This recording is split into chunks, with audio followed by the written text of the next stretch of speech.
Enjoying a nice cup of tea on Sportsworld, but let's continue on. City folk may consider their country cousins a bit behind the times, even somewhat backward. It's a bit harsh, isn't it? But when it comes to the sport of kings, the outback seems to be right on the money. Take, for example, the outback New South Wales town of Tamworth. It's developed a higher education institution where you can graduate as a jockey. It's early morning at the Armidale Racecourse and 11 trainee jockeys have almost completed an 18-week rider and horse management course initiated by the AJC and the Armidale TAFE. The course is the first of its kind and covers all aspects of the industry, including horse handling, stable management and riding. Their day is split into two parts. Mornings are taken up with the practical side and early afternoons in the classroom. And like all horse lovers, it's being at the track that they prefer. They'd drop the classroom if they could.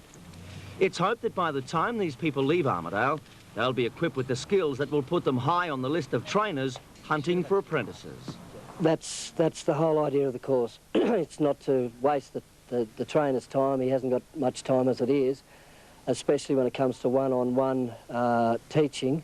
They haven't got a lot of time for that, and they certainly want a kid that can arrive at the stables and be able to do exactly what they're asked to do and get on with the job.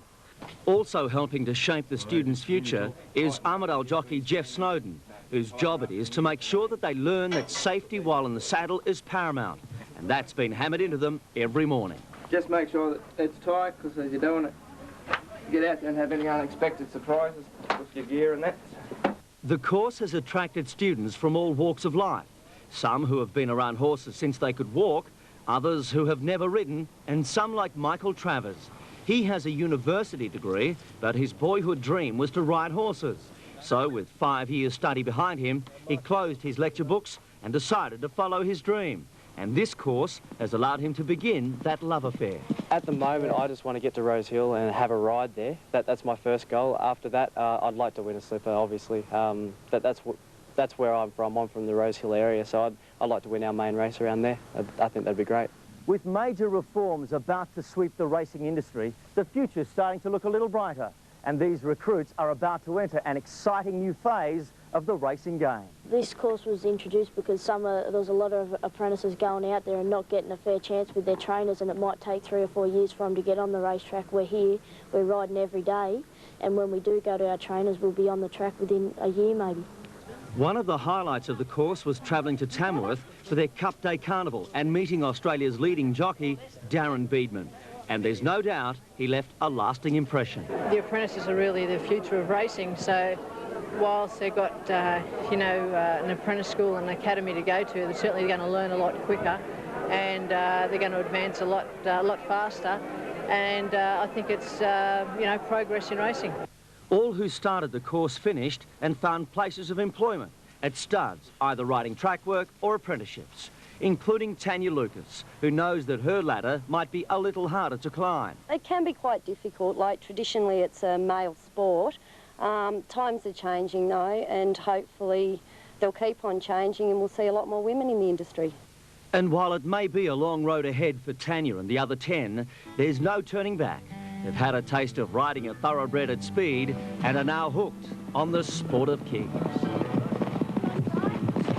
Very powerful. The adrenaline's great. Yes, another man hooked on the sport of kings is in Adelaide at the moment. I'm sure he would agree with that school in Tamworth. Warm welcome to Johnny Letts. Good morning, John. Good morning, Sandy. It brings back a lot of memories too, because I can remember the first 2 jockeys I ever met was Billy Pyers and Jim Johnson. And I said I wanted to be like those guys one day. A couple of blokes that could ride, eh? Yes. It was fantastic to see that. And you're being a bit modest because there's 3 blokes that could ride, including one Jay Letts. John, let's talk about the Adelaide Carnival, because it has already been a huge success. Yesterday was no exception. Yeah, Sandy, it was a great day, and we started off with Umrum. It was a terrific win in the size produce, and unfortunately, Jason Holder, who was riding the second favourite in the Adelaide Cup, Sky Bow, had a fall in the Oaks, and he's got a broken arm, and so we have to get a replacement rider for Sky Bow now. And the 3 jockeys on the short list are Richard Jolly, Darren Gouchy and Gavin Eads. So the replacement's going to be, well, I'd say 100%. Who do you think will get the job? Well, I would think that Richard Jolly, because he's an Adelaide jockey and he's riding very well at the moment, Richard, and he's got the local knowledge. Before we go any further, John, let's have a look at the Oaks yesterday. The Group 1 $200,000 race, a triumph for Lee Friedman. Burning Embers copped the backwash and drifted back. Bayo Cacao, there's a fall. 2 are down here. Burning Embers has come to grief, and so too has another runner, and that appears to be Island Dice and the Oaks as they turn for home. 400 to go. Both horses on their feet and both okay. One rider of Burning Embers sitting up appears to be all right, and I can't pick up the other rider, obscured from the ambulance. In the straight now, and here DeRobe's gone to the front down to the 200. Prairie is the danger coming after her. They were followed by Kachina and now Pray for Rain, but DeRobe hangs on. Prairie trying very, very hard. It's DeRobe in front, right down the outside, late Artistic Rose, but it's DeRobe's Oaks. DeRobe got home by about a long neck to a half-length. Artistic Rose out very... Yes, great performance by DeRobe, and I was listening to Lee Friedman this morning, John, and he believes now that horse could be set for the Caulfield Cup. Sandy, she raced in the South Australian Oaks. She ran in the Derby last week over 2,500. South Australian Oaks a week before 2,000. She went 2,500 yesterday. She could win the Great Eastern, I'd say. You think she might be deserving of a bit of a spell? Oh, Sandy, she is a tough filly, and the ride was a beautiful ride by Stephen King. Straight onto the fence, behind the leaders, made the move at the right time, and gee, she's tough. But something, Sandy, I think you should remember tomorrow, this horse finishing out wide. Yep. We're having a lot of rain here at the moment, and I think there's going to be a little bit biased on the track tomorrow, and horses, I think the Swoopers are going to have a great chance tomorrow. Beside the fall of the 2 horses, any hard luck stories to come out of that race? None at all. I think the winner was just too good. It was a beautiful ride, beautifully positioned, beautifully trained, and trained to the minute. And I think that the Prairie had a chance when they straightened up for home, but just wasn't good enough. 2 big races there yesterday. The other, of course, was the Goodwood. It is renowned in recent times for its wonderful finishes, and yesterday was no exception. Came Century Blaze further back in the field, then came Dry Humour, and last is the New Zealand filly, and that's La Rose Noire around the home turn, and it's Mars Pie to the inside, and Kaylee from Hero Wind Elegancy. Back in behind them, Alpine and needing a run. There's a tightening there with Winning Hand, and over on the outside, Hunza Court and Corregidor. They were followed by Del Sol, who's never seen the rail, taking a shortcut now as Flavour. Further back in the field, then behind Elegancy was Torrizel, who got checked, and down the outside, here's another excuse, and Belzevere starting to let go. Clang got to the front. Belzevere out the extreme outside has raced up now, and Belzevere goes to the front with another excuse, and Belzevere doing just a little too well for another excuse. Belzevere wins it for old Jim Houlihan. Yes, great news for old Jim Houlihan. Not being too harsh on Jim there, but I think it's 84 years of age. Well done to him. And a big effort, Letsy, too, from Barrier 21. Barrier 21, I thought, gee, he's got his job cut out again today, Sandy, you know, to win from out there. But as you can see, they're swooping out wide, and the 2 horses around first and second are Victorian horses, but Jim Houlihan's had this horse for 4 runs, and he's won the 4 of them. And ironically, Gavin Eads, who's been riding Belzevere, rode the second horse yesterday and protested. So, you know, racing's a funny game, isn't it? It certainly is. Johnny Hawkes was hoping for a sentimental return to South Australia. It wasn't to be with Clang and Flavour. Clang had every chance in the race. It was a beautiful ride by Darren Gauci, but it just wasn't good enough. I called him the winner as they straightened for home. He'd had a lovely cover behind the pace, and I thought when he got through and got to the lead, I thought this horse is going to win now, seeing his run a fortnight ago, and but he just didn't get to the line as good as those out wide. And, of course, the other big news there yesterday, and I think he probably almost stole the show, was Octagonal.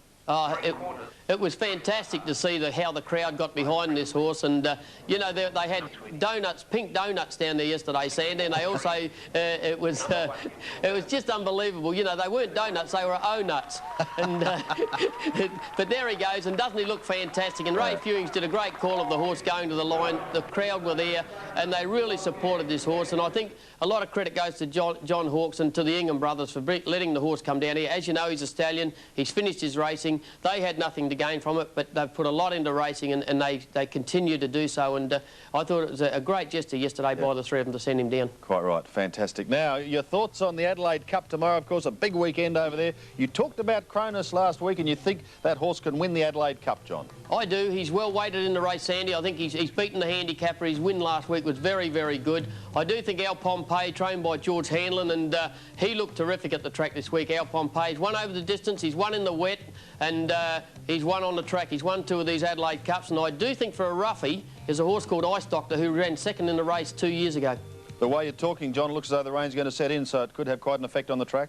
I think it will, Sandy. I think you'll have to look for horses coming from the back, but I mean, Cronus is a horse that leads. He mightn't have to lead tomorrow, but I mean, he's going to sprint home. But I'm sure that Cronus won't be down on the rail, because I think he'll be off the rail, and they'll all be out there. Good on you, Letzi. Thanks for that. We shall watch out for Cronus, and our thanks to John Letts in South Australia as we take a break from Sports World. Those that are planning for the games must have a long-term view. Not the instantaneous get-rich-quick schemes. Feel very confident and self-assured about your capacity.